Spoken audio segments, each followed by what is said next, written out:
मेहनत इतनी खामोशी से करो कि सफलता शोर मचा दे। दोस्तों, आप सबों का एक बार फिर से दी रोहित क्लासेस में हार्दिक हार्दिक स्वागत है। हम सभी इतिहास को देख रहे थे, विश्व इतिहास को, और मेसोपोटामिया का इतिहास हम लोग देख चुके थे, यूनान की सभ्यता को देख चुके थे, मिस्र की सभ्यता को देख चुके थे। दोस्तों, उसी कड़ी को आज आगे बढ़ा रहे हैं और आइए चीन की सभ्यता पर हम सभी नज़र डालते हैं। और दोस्तों, जैसा कि आप सभी जानते हैं, सभी प्रकार के प्रतियोगी परीक्षा के लिए इतिहास काफ़ी महत्वपूर्ण होता है। चाहे पीजीटी हो, केवीएस हो, जेपीएससी, जेएसएससी, जितने तरह के एग्ज़ाम होते हैं, सब में ये समान रूप से उपयोगी साबित होगा।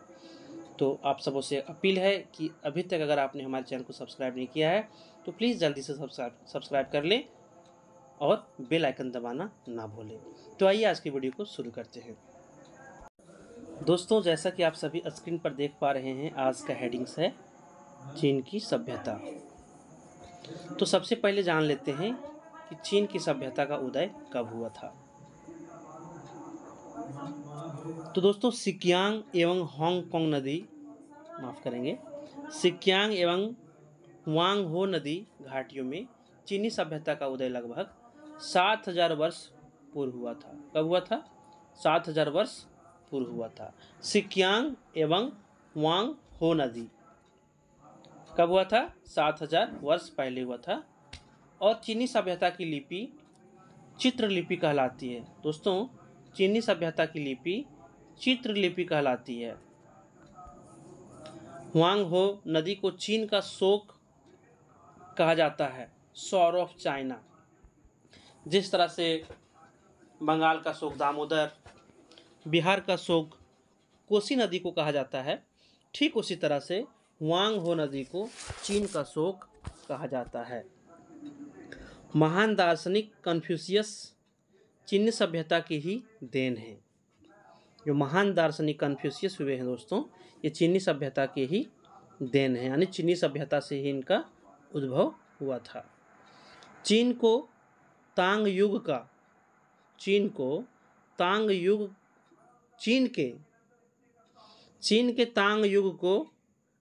युग कहा जाता है। यानी जो चीन के तांग युग थे, उनको काव्य युग कहा जाता है। चीनी शासक शी हुआंगती ने, कौन है? शी हुआंगती ने मंगोल आक्रमण से चीन की रक्षा करने हेतु चीन की महान दीवार का निर्माण करवाया था। दोस्तों, ये पॉइंट काफ़ी इंटरेस्टिंग है और इम्पोर्टेंट भी है। इस पर ध्यान देना बहुत ज़रूरी है कि जो शी हुआंगती हैं, इन्होंने मंगोलों से, यानी मंगोल के आक्रमण से चीन को बचाने के लिए, यानी मंगोल आक्रमण से चीन की रक्षा करने के लिए चीन की महान दीवार का निर्माण करवाया था, जो विश्व विरासत में चीन का दीवार भी शामिल है। ये महान इमारतों में से एक है। और यह दीवार जो है वर्तमान में लगभग 8850 किलोमीटर यानी कि 5500 मील लंबी है। दोस्तों, सचमुच ये चीन का दीवार बहुत ही महत्वपूर्ण है चीनियों के लिए, और इसकी भव्यता इसी बात से लगाया जा सकता है कि 8850 किलोमीटर लंबी है, यानी कि 5500 मील लंबी है। जैसा कि अभी हमने बात किया था दोस्तों कि चीन की महान दीवार विश्व के 7 आश्चर्यों में से एक मानी जाती है, जिसमें से हमारे भारत से ताजमहल को भी शामिल किया गया है। चीन में बौद्ध मंदिरों को पैगोडा कहा जाता है। पैगोडा मतलब चीन के मंदिर को पैगोडा कहा जाता है। विश्व में सर्वप्रथम रेशम की खोज, ध्यान देंगे, चीन में सबसे पहले रेशम की खोज, कागज़ की खोज और छापा खाना का आविष्कार हुआ था। यानी सबसे पहले रेशम की खोज चाइना में हुआ था, कागज़ की खोज भी वहीं हुई थी, और प्रिंटिंग प्रेस जो है, जो छापा खाना है, ये भी चीन से ही पूरे विश्व को मिला था। विश्व में सर्वप्रथम गोला बारूद का प्रयोग चीन में ही हुआ था। जी हाँ दोस्तों, विश्व में सर्वप्रथम गोला बारूद का प्रयोग चीन में ही हुआ था। और 365.25 दिन के एक वर्ष की गणना जो कैलकुलेशन करते हैं कि एक साल में 365.25 दिन होता है, ये सर्वप्रथम चाइना में ही शुरू हुआ था।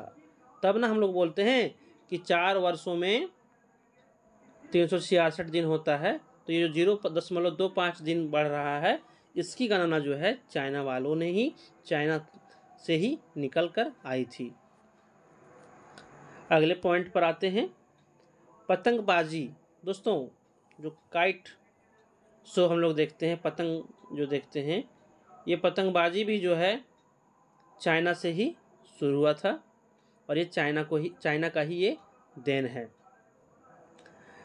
अगले पॉइंट को देखते हैं, चीन देश ने ही विश्व को चाय, रेशम और पतंगबाजी और ताश के खेल से परिचित कराया।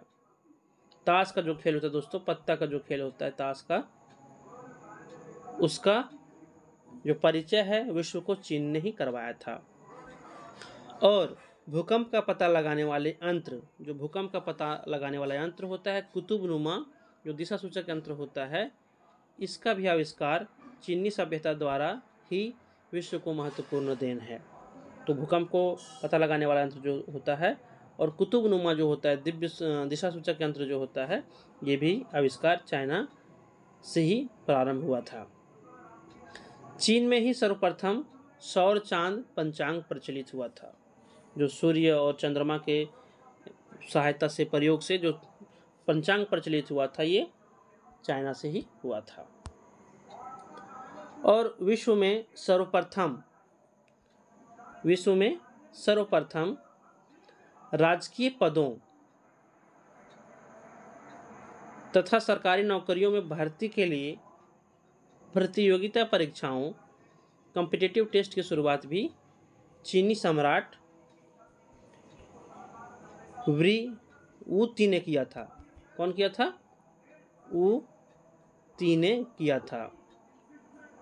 यानी कि जो विश्व को ये आज हम लोग जो सभी स्टूडेंट्स, सभी युवा जो प्रतियोगिता परीक्षा देख रहे हैं, इसकी शुरुआत भी चाइना से ही प्रारंभ हुआ था।